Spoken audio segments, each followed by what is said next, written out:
приятели и за много години. Живи и здрави, успехи и много късмети. Нямаше ни някакво известно време, тъй като нямаше благоприятни двубои, които да хванат вниманието ни, а пък и завършихме миналата година така с леко разочарование, тъй като от двата предложени фиша не можахме да реализираме някаква печалба или поне да възстановим на загубите си. Въпреки това, като тегла чертата на края на годината, се оказва, че системата продължава да работи и продължаваме да сме на плюс. Тъй, че продължаваме новата 25-та година с нови надежди и за по-големи печалби. Този уикенд отново съм ви подготвил два фиша с според мен леко по-интересни залози и малко по-непопулярни отбори. Започваме направо с първия двубой, който е между отборите на Бристол и Сити и Дарби Каунти. Отборите от Чемпионшип, като Бристол имат лек брой контузени и отсъстващи футболисти, но смятам, че те не са някои от чак толкова водещите футболисти на отбора. С тяхната изключително добра домакинска форма смятам, че отново са фаворити да си вземат мача, докато отбора на Дарби продължава да се мъчи да избяга от дъното на класирането, за да се спаси. Определено доста тежки времена са в отбора на Дарби Каунти, който знаем дълги години се продължаваше и в Висшата лига. Последните двубои на Бристол Сити, логичните домакински победи, гостуването в Плимут, които смениха Уейн Руни, докато Дарби продължава да закъсва в гостуващите си мачове и от 1 октомври до момента има една единствена победа над Ковентри като гост. Бристол от своя страна определено подобри домакинското си представяне и успя да натрупа доста добър точков актив. Двубоите между двата отбора определено последните години Бристол Сити властва, така че за мен тук най-резонен е като знак, разбира се, на 1,90 победа за домакина. Второто ни предложение отново от английската чемпионшип между отборите на QPR и Лутън. QPR определено подсигуриха една доста добра и сигурна кампания.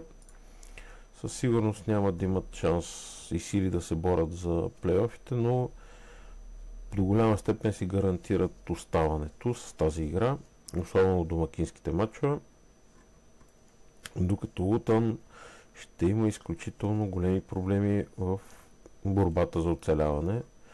Чемпионшип през годините е доказал, че е доста трудно място, а и с тази гостуваща форма просто е отчаиващо положението. Дори домакинствата трудно ги взимат. Доста проблеми за Лутън, които бързо от премиершип май ще се върнат към Лига 1.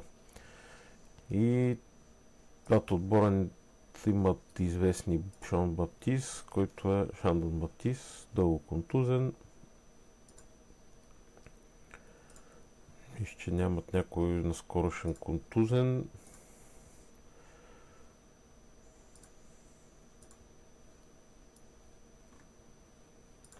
Да, общо взето си имат старите проблеми отбора на Лутън. Така че Не вярвам нещо да успеят да се противопоставят кой знае колко. Естествено, винаги може да се опитаме нещо да... Ще са от понеделник е матча, 22 часа, мисля, че даже телевизионен. Гледнем. Всъщност...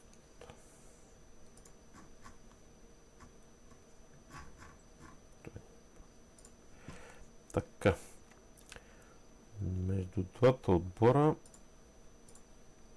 през годините имат доста около 3 до 4 гола, а и последно време не вкарват повече от 4 гола и двата състава. Така че ще заложа на двоен шанс с гол диапазон, QPR или равен и 2-4 гола. Един вид подсигуряване на двубоя. Третия матч е от португалската Примера лига или Лига Португалия между отборите на Морейрензе и Авеш. Двата отбора са в ужасно състояние, като домакините от Морейрензе имат доста прилична домакинска форма, като от може би август месец само Порто успя да вземе пълен актив от точки, Фамаликао и Бенфика също направиха равенство. Всичко друго е победа за Морейрензе. Отбора на Авеш изпитва нормалните затруднения за всеки отбор от новак в групата, като особено като гости нямат победа до момента. А като цяло усилено са окупирали дъното.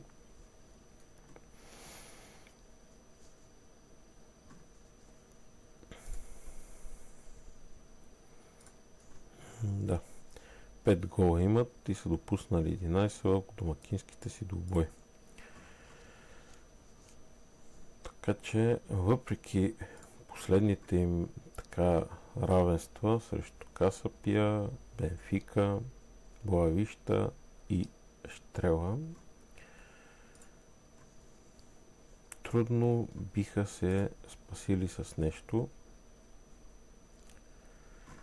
Така че смятам, че фаворит в този двубой определено е отбора на Морейрензе и с този приличен коефициент смятам, че пасва идеално. Да обобщим. Първия фиш е Бристол Сити единица. Ще удари QPR или равен но Хикс с 2 до 4 гола в матча и победа на Морейрензе. Мятам, че към момента си тези два са доста резонни и си заслужават риска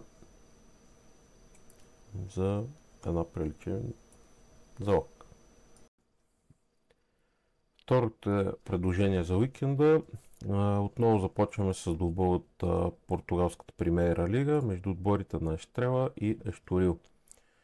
Двата отбора определено не са в най-добрата си форма, като са окупирали дъното на класирането и основно се борят да не изпаднат. На 4 точки са от последния и на 2-3 точки са от изпадащите, като точките са им жизнено важни. Домакинската форма на Ештрела е изключително любопитна, тъй като изключим първите две домакинства, всичко друго почти е взето вкъщи срещу отбори от, как се казва, тяхната класа, нали, не са играли срещу големата тройка, даже четворка. Двубоите между двата отбора са завършили с победа на Ештрела, докато Ешторил определено като гост ги няма никакви. И ще имат доста проблеми. Успяват да вземат някаква победа като домакин, но основното им близки са, така че като форма и игра. Около 2,5 гола на матч, също и за двата отбора. Двубоем от 22:30 в неделя. Тъй, че тук ще търся отново двоен шанс, като се подсигурявам с 2-4 гола в матча. Доста приличен коефициент. И опциите са доста големи, естествено. Надеждите са да няма много гола, 3-2, 3-3 или 1-0 само да завършим. Но ще проверим неделя. Така, следващия двубой е от турската Суперлига между изненадата до момента Самсунспор срещу Трабзонспор. Отбора на Самсунспор така доста изненадващо окупира челната тройка в класирането и за момент успява да се задържи, въпреки така колебливата игра последно време. Но ако следите турската Суперлига, знаете, че отборите са предимно домакински, като някои изключения, които най-вероятно ще изпаднат този сезон. За момента не взимат някакви точки. Трабзонспор като гост от 8 матча няма победа, 4 загуби и 4 равенства. Докато Самсунспор дори като гост успява да вземе доста точки. Домакинствата леко им куцат, като именно поради тези техни проблеми съм решил отново да изиграя и тях на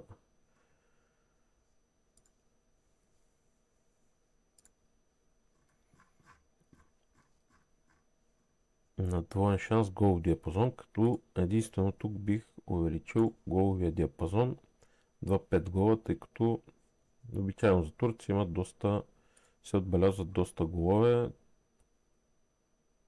и бирам лека подсигуряване. Коефициент от 1,90 напълно ме устройва за този матч. И последното предложение за тази седмица е от Френската лига 1 между отборите на Ланс и Тулуза. Двата отбора са съседи в класирането, като Ланс са 7, Тулуза 9. Буквално така доста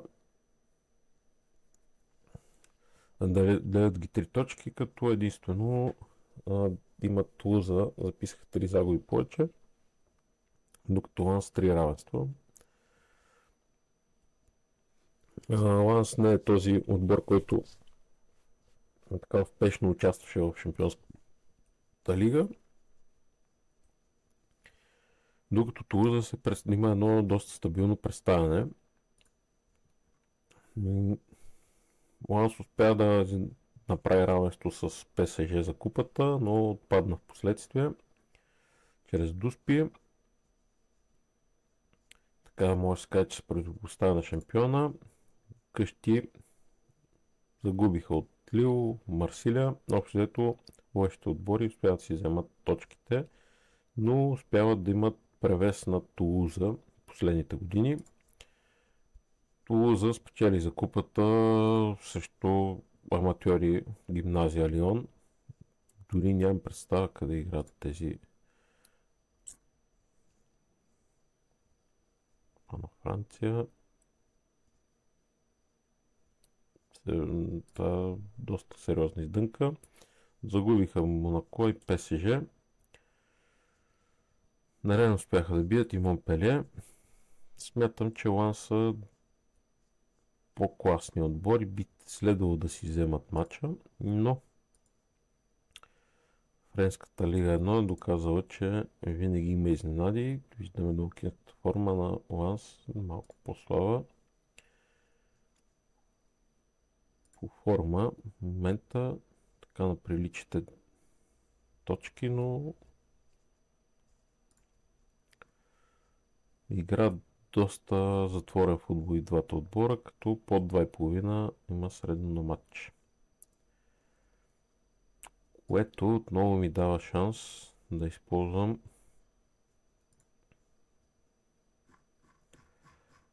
двоен шанс с гол диапазон. И тук, доколкото виждам, букмейкъра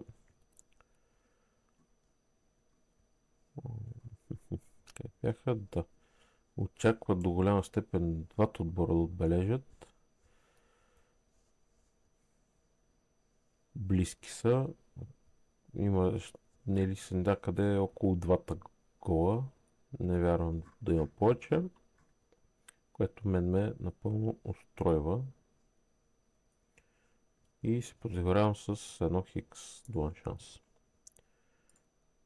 Това са предложенията за това второто предложение, втори фиш. Така че успех на всички и дано уикенда ви донесе успех. Следващото ни среща ще бъде най-вероятно за мачовете през следващия уикенд, тъй като през седмицата доста оскъдна програма. Знаете, повечето първенства почиват и няма качествени и стойностни прогнози. Както винаги, помнете, че това не са съвети. Канала направи цен забавление и винаги правете собствени анализи при вашите залози на всякакви двубои, матчове и се доверяйте на вас. Хубав ден!